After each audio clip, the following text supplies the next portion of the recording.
Students, last topic में हमने discuss किया था कि किस प्रकार प्रत्येक 10 डिग्री सेंटीग्रेड टेम्परेचर पर ताप बढ़ाए जाने पर रिएक्शन रेट 2 से 3 गुना बढ़ जाता है और इसको एक्सप्रेस करने के लिए एक कॉफिशिएंट हमने जाना था, टेम्परेचर कॉफिशिएंट या ताप गुणांक।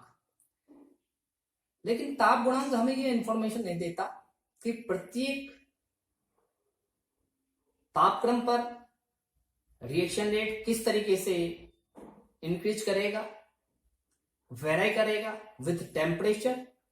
तो इस प्रॉब्लम को सॉर्ट आउट करने के लिए वॉन हॉफ ने एक इक्वेशन को दिया था, प्रपोज किया था, प्रस्तावित किया था, लेकिन बाद में इस इक्वेशन को आर्हीनियस के द्वारा भौतिक रूप से सत्यापित और प्रतिपादित किया गया और इसीलिए यह इक्वेशन आर्हीनियस के नाम पर, आर्हीनियस इक्वेशन के नाम से जानी जाती है। आज का हमारा टॉपिक इसी आर्हीनियस इक्वेशन पर बेस्ड है। तो चलिए जानते हैं आर्हीनियस इक्वेशन क्या है और ये किस प्रकार रिएक्शन रेट और टेम्परेचर के बीच के रिलेशन को व्यक्त करती है। Arrhenius equation K = A × e⁻⁻⁸ के द्वारा दी जाती है।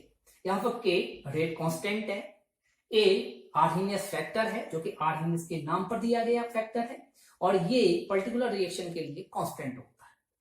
उसके बाद आप देख रहे हैं कि एक्सपोनेंशियल पार्ट है इस एक्सप्रेशन का, E फॉर एक्सपोनेंशियल, चरघातांकी, और यहां पर एक टर्म आया हुआ है -EA। EA एक्टिवेशन एनर्जी को डिनोट कर रहा है, अपॉन में R गैस कांस्टेंट को और capital T temperature in kelvin को रिप्रेजेंट करता है। बाकी सब टर्म से हम फेमिलियर हैं। हमारे लिए जो दो अननोन टर्म हैं वो है आर्हीनियस फैक्टर और एक्टिवेशन एनर्जी। तो आइए सबसे पहले हम समझते हैं कि एक्टिवेशन एनर्जी क्या है।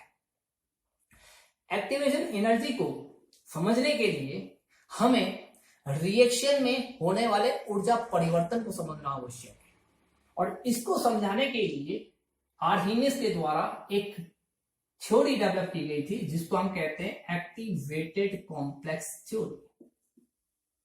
Activated complex theory. इस थ्योरी के अनुसार कोई भी रिएक्टेंट प्रोडक्ट में बदलने से पहले एक एक्टिवेटेड कॉम्प्लेक्स में बदलता है और इस एक्टिवेटेड कॉम्प्लेक्स की कुछ क्या होती है, ऊर्जा होती है। तो रिएक्टेंट को प्रोडक्ट में बदलने के लिए पहले इस ऊर्जा को ऑब्टेन करना होता है। फॉर एग्जाम्पल हमारे पास रिएक्शन है H2 + I2 = 2HI। तो इस रिएक्शन को अगर हम एक्टिवेटेड कॉम्प्लेक्स थ्योरी के आधार पर समझने की कोशिश करें तो H2 और I2 के मॉलिक्यूल आपस में इंटरेक्ट होते हैं और इस तरीके से पुराने बंध कमजोर पड़ रहे हैं और नए बंध का फॉर्मेशन हो रहा है। ये एक साथ ये प्रोसेसिंग होती है और इस प्रक्रिया के दौरान एक एक्टिवेटेड कॉम्प्लेक्स बन जाता है। ये एक्टिवेटेड कॉम्प्लेक्स अनस्टेबल होता है तो शॉर्ट लिविंग कॉम्प्लेक्स से तुरंत ही उत्पाद में बदल जाता है। तो इस प्रकार हम देख रहे हैं कि रिएक्टेंट के प्रोडक्ट में बदलने के बीच में एक कॉम्प्लेक्स बन रहा है जिसको हम कह रहे हैं एक्टिवेटेड कॉम्प्लेक्स।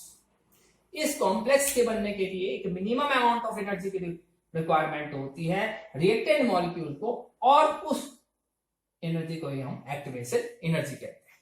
अगर हम एक ग्राफ प्लॉट करें पोटेंशियल एनर्जी और रिएक्शन कोऑर्डिनेट के बीच में, पोटेंशियल एनर्जी और रिएक्शन कोऑर्डिनेट के बीच में,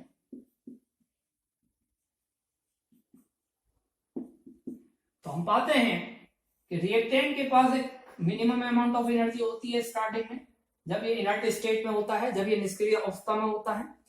लेकिन जब ये रिएक्शन में पार्टिसिपेट करता है तो इन रिएक्टेंट मॉलिक्यूल को एक मिनिमम अमाउंट की एनर्जी की आवश्यकता होती है जिसको हम थ्रेशोल्ड एनर्जी कहते हैं, ET से डिनोट करते हैं।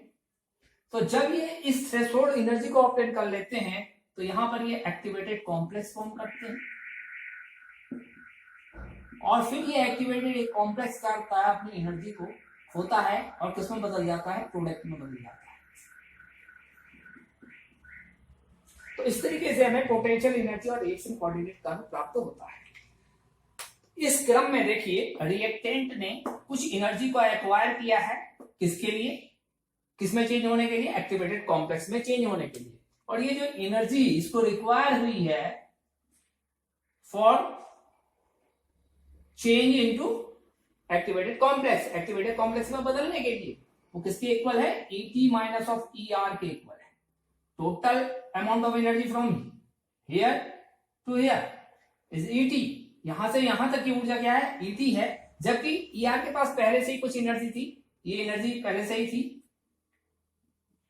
और इसको एक्टिवेटेड कॉम्प्लेक्स फॉर्मेशन के लिए जो एक्स्ट्रा एनर्जी चाहिए, एक्स्ट्रा अमाउंट ऑफ एनर्जी चाहिए, वो क्या होगी, ET माइनस ऑफ ER होगी। इसी को क्या कहा जाता है, एक्टिवेशन एनर्जी कहा जाता है। तो आई थिंक एक्टिवेशन एनर्जी आप बेहतर ढंग से समझ चुके हैं। अब आते हैं आर्हीनियस फैक्टर वाले टर्म में। इस आर्हीनियस फैक्टर वाले टर्म तो मैंने जैसा पहले आपसे कहा, आर्हीनियस के नाम पर आर्हीनियस फैक्टर कहा गया, और ये किसी पर्टिकुलर रिएक्शन के लिए इसकी वैल्यू क्या रहती है, कांस्टेंट रहती है।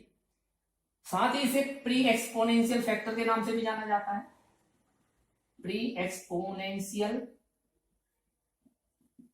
फैक्टर, क्योंकि इस एक्सप्रेशन में इसके बाद का जो पार्ट है वो एक्सपोनेंशियल पार्ट है। तो एक्सपोनेंशियल पार्ट से पहले लगा हुआ फैक्टर है, तो इसलिए इसको प्री एक्सपोनेंशियल फैक्टर भी कह दिया जाता है। इसको एक और नाम दिया जाता है और फ्रीक्वेंसी फैक्टर इसलिए दिया जाता है क्योंकि ये number of collisions per unit volume से रिलेट करता है। एक कांक आयतन में होने वाले टक्करों की संख्या को प्रदर्शित करता है, तो इसलिए इसे फ्रीक्वेंसी फैक्टर भी नाम दे दिया गया। आवर्ती गुणांक ये टक्करों की आवर्ती से संबंधित है।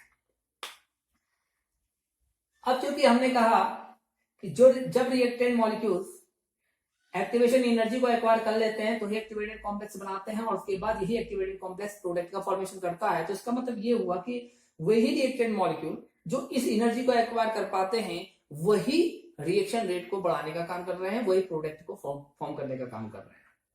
तो जो रिएक्शन रेट है वो डिपेंड उन्हीं रिएक्टेंट मॉलिक्यूल्स के नंबर पे डिपेंड कर रहा है जो कि एक्टिवेशन एनर्जी को एक्वायर कर रहे हैं या उससे अधिक एनर्जी को एक्वायर कर पा रहे हैं। तो अब इन नंबर ऑफ मॉलिक्यूल्स को किस आधार पर हम समझ सकते हैं उसे जानते हैं।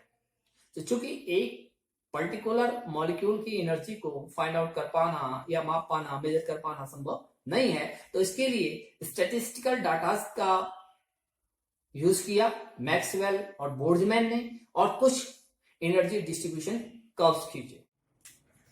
तो मैक्सवेल और बोल्ट्जमैन ने स्टैटिस्टिकल डाटा के आधार पर फ्रैक्शन ऑफ मॉलिक्यूल और काइनेटिक एनर्जी के बीच में ग्राफ प्राप्त किए थे। ये ग्राफ कुछ इस तरीके से प्राप्त होते हैं।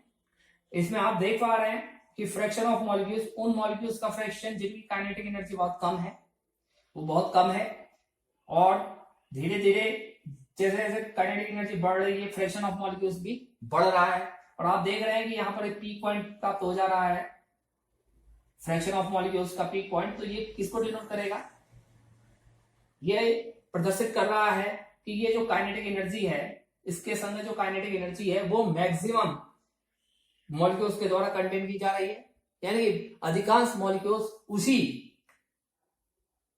काइनेटिक एनर्जी को क्या करते हैं, कंटेन करते हैं। तो इसको हम कह देते हैं most probable kinetic energy, probable kinetic energy. और उसके बाद फिर आप देख रहे हैं कर्व फिर नीचे की ओर को गिर रहा है। इसका मतलब इस मोस्ट प्रोबेबल काइनेटिक एनर्जी से हायर एनर्जी वाले मॉलिक्यूल्स का फ्रैक्शन भी क्या हो रहा है, धीरे धीरे डिक्रीज हो रहा है। अब चूंकि काइनेटिक एनर्जी एक्चुअल में किसी भी रिएक्टेंट मॉलिक्यूल की जीरो तो नहीं होगी, और हमने इसको जीरो से ले रखा है, कंसीडर किया हुआ, तो इसका मतलब रिएक्टेंट की जो मिनिमम एनर्जी है वो हमने ER को हमने जीरो मान लिया है। तो हम कह सकते हैं कि जो रिएक्टेंट मॉलिक्यूल्स हैं अगर जीरो से स्टार्ट कर रहे हैं तो उनको क्या चाहिए, एक्टिवेटेड कॉम्प्लेक्स के फॉर्मेशन के लिए एक्टिवेशन एनर्जी के बराबर अमाउंट की एनर्जी चाहिए। अब हम यहां पर अगर इस काइनेटिक एनर्जी वाले पोर्शन में एनर्जी को एक्टिवेशन एनर्जी के संगत हम पार्ट लेकर के चले, तो यहां पर अगर ये काइनेटिक एनर्जी किसके बराबर है, एक्टिवेशन एनर्जी के बराबर है, तो इस एक्टिवेशन एनर्जी को कंटेन करने वाले या इससे हायर एनर्जी को कंटेन करने वाले फ्रैक्शन ऑफ मॉलिक्यूल्स को हम इस लाइन पोर्शन के द्वारा दिखा सकते हैं। तो ये जो हमारा पोर्शन है ये उन मॉलिक्यूल्स के फ्रैक्शन को डिनोट कर रहा है जो कि एक्टिवेशन एनर्जी या उससे हायर एनर्जी को कंटेन कर रहे हैं, दैट मींस जो प्रोडक्ट बनाने की क्षमता रखते हैं। अब अगर ये टेम्परेचर टी के लिए खींचा गया अगर कर्व था, तो यदि हम यही एनर्जी डिस्ट्रीब्यूशन कर्व T+10 के लिए खींचें तो उसको हम देख सकते हैं क्या होगा, क्योंकि टेम्परेचर के बढ़ाए जाने पर काइनेटिक एनर्जी बढ़ती है, तो फ्रैक्शन ऑफ मॉलिक्यूल्स घटेगा जो कि लोअर काइनेटिक एनर्जी को कंटेन करते हैं, तो इससे भी नीचे ये वक्त प्राप्त होगा और धीरे धीरे धीरे धीरे ये क्या होते जाएगा, ये दाएं ओर की ओर को ड्रिफ्ट होता चला जाएगा। तो इस तरीके से आपको ये कर्व प्राप्त होगा। देख रहे हैं काइनेटिक एनर्जी बढ़ती जाएगी टेम्परेचर के बढ़ाए जाने पर, तो फलस्वरूप जब हम हायर टेम्परेचर पर मैक्सिमम एनर्जी डिस्ट्रीब्यूशन कर्व प्राप्त करेंगे तो वो राइट हैंड साइड को क्या हो जाएगा, ड्रिफ्ट हो जाएगा, शिफ्ट हो जाएगा। और इस प्रकार हम देख रहे हैं कि एक्टिवेशन एनर्जी से के बराबर या उससे हाई एनर्जी कंटेन करने वाले मॉलिक्यूल्स का जो फ्रैक्शन है वो बहुत बढ़ जा रहा है। तो यही कारण था 10 डिग्री सेंटीग्रेड टेम्परेचर के बढ़ाए जाने पर रिएक्शन रेट क्या हो जा रहा था, दुगुना या 3 गुना हो जा रहा था। अब यहां पर इसको बताए जाने का क्या प्रयोजन है, जो मैक्सवेल डिस्ट्रीब्यूशन एनर्जी कर्व है वो हमें उन मॉलिक्यूल्स के फ्रैक्शन को जानने में मदद कर रहा है जो कि एक्टिवेशन एनर्जी या उससे हाई एनर्जी को कंटेन करते हैं। ये एक्चुअल में ये जो छायांकित या रेखांकित भाग मैंने कहा जो कि उन मॉलिक्यूल्स के फ्रैक्शन को डिनोट कर रहा है, बता रहा है जो कि एक्टिवेशन एनर्जी से अधिक एनर्जी कंटेन करते हैं या जो प्रोडक्ट बनाने में सक्षम होते हैं, वह इस छायांकित भाग के द्वारा दिखाया जा रहा है। तो ये छायांकित भाग का जो एरिया है वो वास्तव में इस पार्ट को, ये जो एक्सपोनेंशियल पार्ट है ये और कुछ नहीं है, ये यही फ्रैक्शन ऑफ मॉलिक्यूल्स को रिप्रेजेंट करता है जो कि एक्टिवेशन एनर्जी के बराबर या उससे अधिक एनर्जी को कंटेन करते हैं। तो आई थिंक ये आर्हेनियस इक्वेशन और उसमें ये प्रयुक्त जो नए नए टर्म्स हैं उनको आप भली भांति समझ चुके हैं।